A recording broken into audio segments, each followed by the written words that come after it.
during the last decade or so, I've basically spent all my free time trying to get as jacked as humanly possible. And God knows it has not been a simple task, considering the fact that I have the IQ and the general self-awareness of a small domestic animal. Also, another thing that I've done during this decade is I've basically tried every single snake oil supplement that there is that promises you to build more muscle in a natural way. So yeah, I've basically kind of been treating myself as a lab rat, trying all sorts of pills, all sorts of wacky supplements in my pursuit of trying to get as muscular as I humanly can. And in today's video, the thing that I would like to do is I would like to tell you guys about the supplements that actually work, so you wouldn't be like me and you wouldn't waste your money on all sorts of nonsense. Because I've fallen for a lot of supplements that don't really make sense. And I feel like my biggest disappointment was probably Turkesterone, because it came from a influencer that I really liked, from this guy called More Plates, More Dates. And he kind of presented it in a way where it has a lot of benefits and where it makes a lot of sense taking this supplement. And I started buying this supplement, I started taking it. I've spent probably around $800, $900 in total on this supplement. And then after a few months, I kind of found out that basically this supplement doesn't really do anything. It's basically snake oil. And that was my biggest disappointment. So yeah, in order for me to help you guys and save you guys from this disappointment as well, in this video I'm going to talk about the 3 supplements that actually work, the 3 supplements that are actually worth investing the money in, and when it comes to everything else, just don't take it, you don't need it, and it's not really going to help. And the first supplement on my list of the supplements that actually work is going to be the most obvious one. It is going to be protein powder. And the protein powder basically is going to do the thing that it basically tells you already that it's going to do. It is going to provide you with more protein, and you need protein to be jacked. And the thing with protein powder is it is going to be a good supplement, and it is going to help. It is going to be easy to consume. It's going to absorb well. It tastes like a sweet, kind of like a treat, basically. Yeah. So it's going to be kind of maybe even pleasant to consume if you're on a caloric deficit and you're on a diet. It might even seem like a sweet treat. And also it is cheap and effective if you struggle with eating enough food. So if you need more protein in your diet, if you're not eating enough meat, enough cheese, enough eggs, and you just kind of need to get more protein in, then this is also going to be a very good thing to use.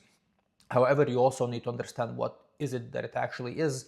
It's not a magical supplement that is going to make you more jacked and that you need to take on top of your diet. If you eat a normal diet with enough protein on a daily basis with whole foods, you don't really need protein powder. You can add it to your diet. That means you need to eat less meat, which can be a little bit annoying sometimes when you have to eat a lot of it. And you can just kind of structure your diet in a way where the protein powder fits in, because overall it's going to be a great thing. It's going to be easy to make. You just mix it with cold water. You can chug it down quite easily, and it doesn't really have any downsides. And plus you can just take it after a workout, so that just kind of also becomes much more efficient. But yeah, basically don't treat it as a supplement that is actually going to move the needle in a almost kind of an anabolic way, because it won't. It's just protein. If you eat enough food, you don't need it. If you want to add it to your diet, it's going to be simple, it's going to be cheap, and it's going to make a lot of sense for a lot of people. So this is the first supplement that I actually feel people should put money in, and this is the supplement that people should use if they are trying to get as jacked as humanly can.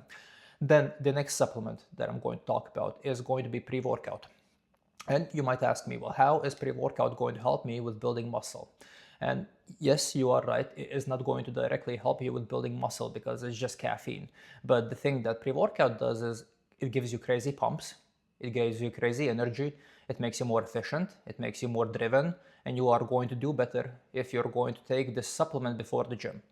And basically that is eventually going to help you build muscle, because you're going to be more consistent. You're going to have better pumps. You're going to do better at the gym, and that is just going to eventually kind of provide you with better results.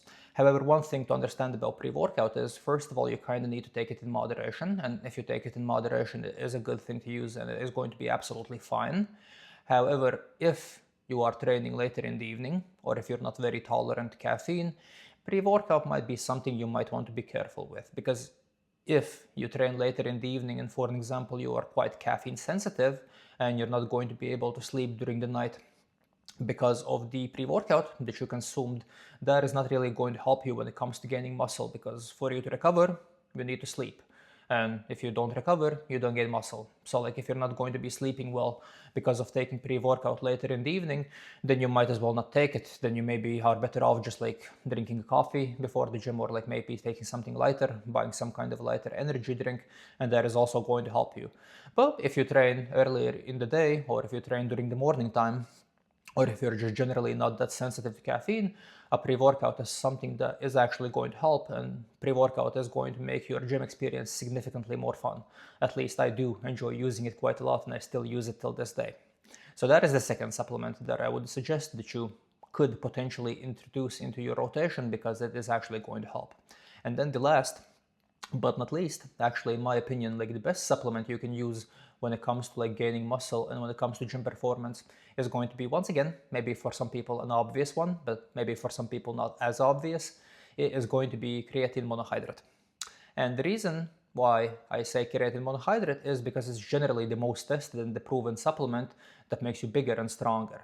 And that is actually one of the few supplements that is actually going to move the needle, and that is actually one of the supplements that is proven to work. And the thing that it does is basically makes you stronger. It drives water into your muscle, which makes you look fuller.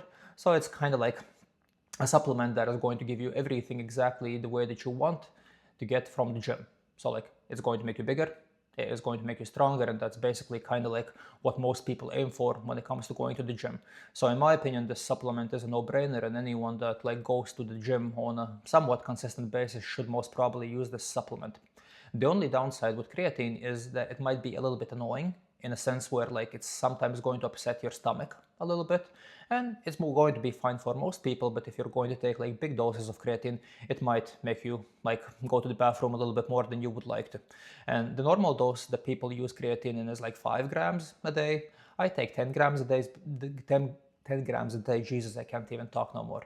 So I take 10 grams a day because it also kind of has some evidence proving that like it's also like a nootropic. So it also helps with brain function, which is very useful for me because that is something that I struggle with a little bit.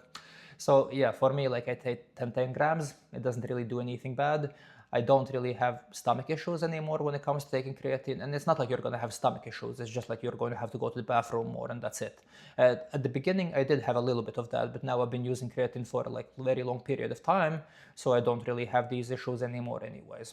And that's basically like the only side of like taking creatine, other than like how you also like drinking more water, which is going to be also kind of like contributing to the frequency in which you go to the bathroom. So like basically the only downside of like taking creatine is you're going to be peeing more, and maybe in the worst case scenario you're going to have a little bit of diarrhea, and that's it.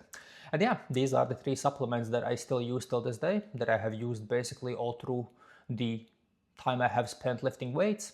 And in reality, you don't really need any one of them. Like if you train properly and if you eat normal food, like you're going to see progress and you're going to do well without any one of these supplements.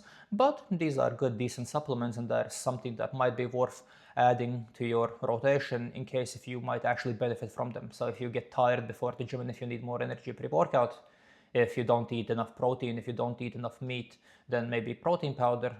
I mean pre-workout, if you're like lacking energy, protein powder if you need more protein, and then creatine would be probably something I would advise everyone to use if that is something you were interested in. If you want to get stronger and bigger, which most guys are going to be interested in, then creatine might be something that you might want to consider anyways. But once again, you're still going to grow even without it, so like it is still completely optional. So yeah, that is the video for today. Those are the supplements that I feel like are the best investment when it comes to your money, and I'll see you guys in the next video.